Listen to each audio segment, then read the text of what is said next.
In this video, I will demonstrate how to disable comments on individual posts in WordPress. As an example, let's take this post, which is Hello World, which features a comment section right at the bottom.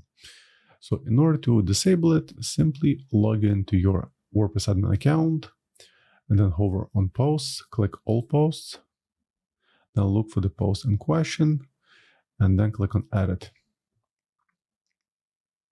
Then make sure to select the settings, which are at the top right corner right here.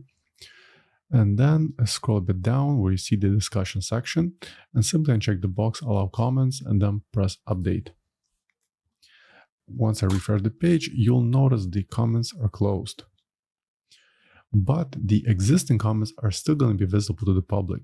So in order to remove them, just simply go to posts, all posts, and then right here, you'll see all the comments for this particular post.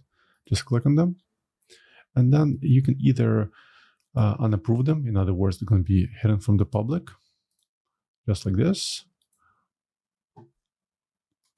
As you can see, they are not visible. Or if you want to delete them, you can go to the all section and then highlight all comments and click move to trash, apply.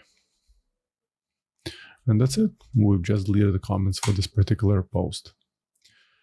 So this is all for now. I hope you found this tip helpful. And for more WordPress tutorials, please subscribe to my channel. Thank you.